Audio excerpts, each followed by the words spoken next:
E agora sim, prepara porque nós vamos falar de saúde. Desde 2014, o mês de agosto ganhou cor em prol da conscientização da doença autoimune que mais acomete jovens adultos em todo o mundo.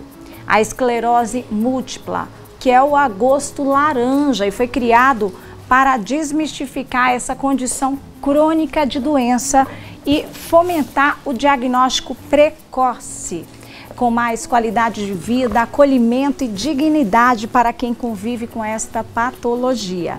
Mas afinal, o que é a esclerose múltipla? Como ela pode ser diagnosticada e tratada?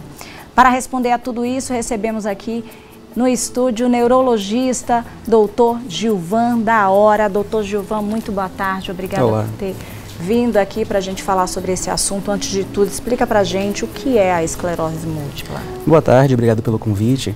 A esclerose múltipla é uma doença imunomediada, é uma doença que faz com que o sistema imune ele afete e danifique o sistema nervoso. Então a gente tem uma interação entre a imunidade e o sistema nervoso, fazendo com que aquele dano à bainha de mielina, que é a membrana que recobre os nervos, que faz com que o nervo fique mais condutivo, que a eletricidade passe melhor. Então, a esclerose múltipla, infelizmente, danifica essa região. E aí a gente, fica se perguntando, tem sintomas? É uma doença silenciosa? Se tem sintomas, quais são as formas?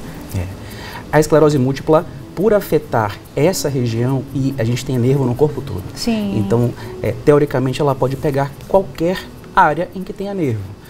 A gente sabe que dos sintomas mais comuns são sintomas visuais, então sintomas que é a diplopia, então a visão dupla, enxergar, olhar para um local e ver dois objetos ao mesmo tempo, sintomas em que o nervo da parte da sensibilidade seja mais comprometido, então dormência em um braço, em uma perna, aquela dormência persistente que não melhora, sintomas motores, o nervo motor acometido, onde fica um braço mais fraco, uma perna mais fraca, e sintomas que são mais invisíveis, mas que dependem dos nervos também. Sim. Então, a gente precisa de energia daquele nervo que fica estimulando a gente no dia a dia.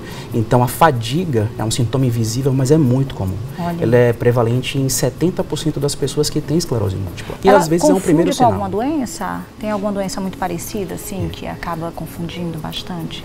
Qualquer doença neurológica que dê um sintoma deficitário, ou seja, o nervo ele fica com menos função, pode ser confundido. Então, por exemplo, dentro do próprio espectro da doença autoimune, tem uma outra que é chamada neuromielite óptica.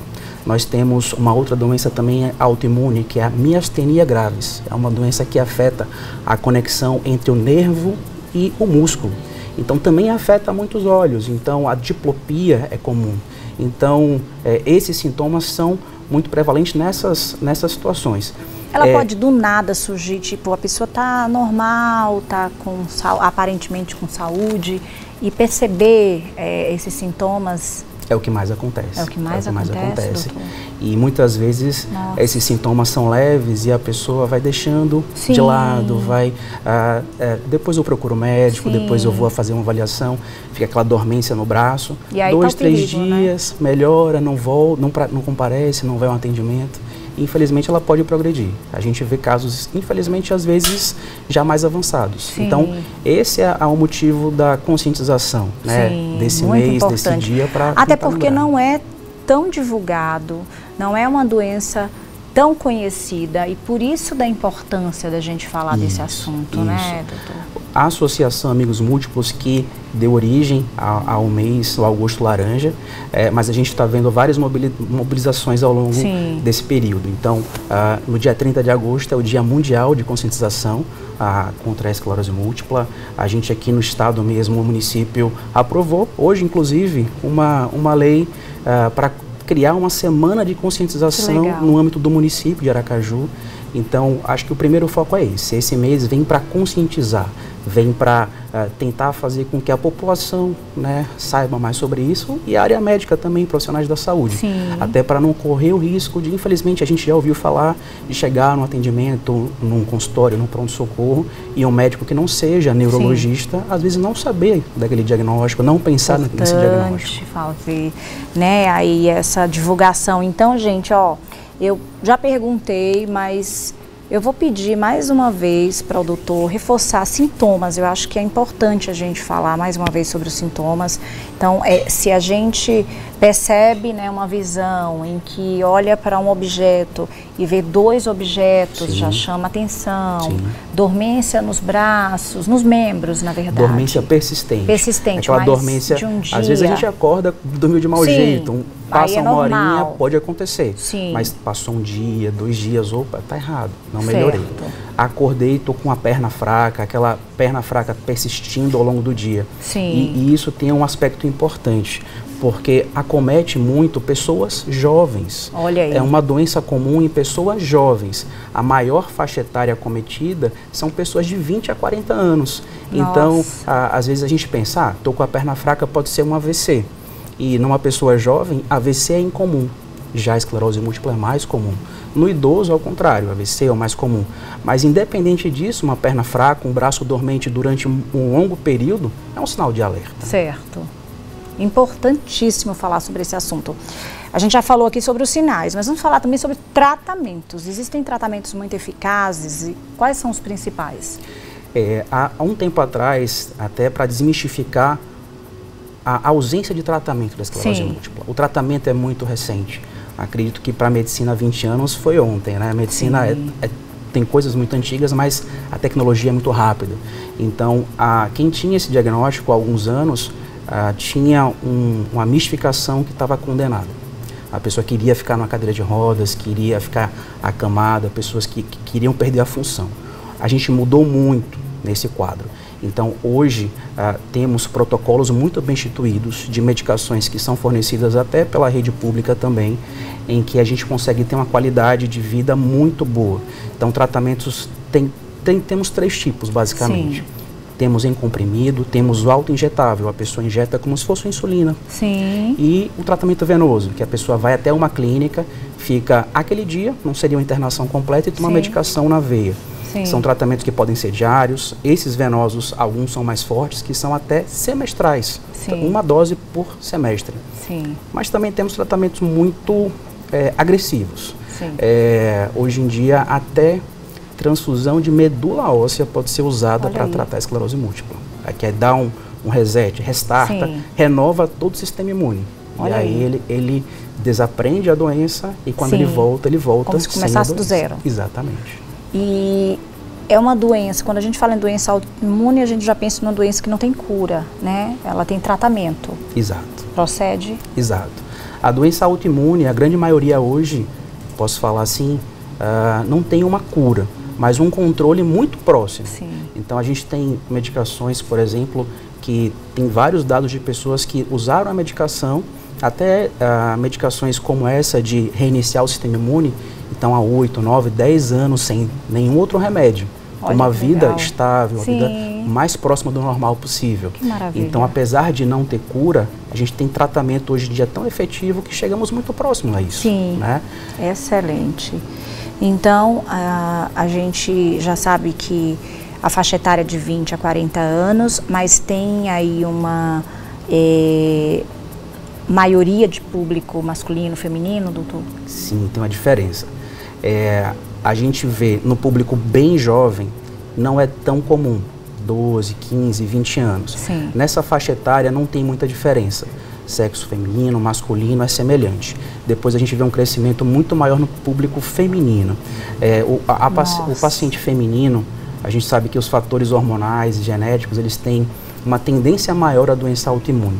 Então, no geral, as pacientes femininas, elas costumam ter mais doença autoimune. Sim. E a gente chega numa fase mais tardia, já próximo aos 40 anos, 50 anos, onde o fator hormonal começa a ter menos impacto, a gente volta a uma proximidade entre homem e mulher, mas ainda assim com o predomínio do sexo feminino. Sim, e também tem alguma situação em que piora os sintomas, em que agrava os sintomas, em que piora a doença, por exemplo? Sim, eu até brinco com alguns pacientes que o nervo é igual aquela pilhazinha, alguns talvez não vão lembrar que não é aquela pilha alcalina, era a pilha que a gente até botava na geladeira para ficar mais forte ali a carga, né? Então o nervo é semelhante a isso. Então a gente percebe que no frio os sintomas são um pouco menos, eles são mais brandos, ficam mais leves. E no calor excessivo é o contrário.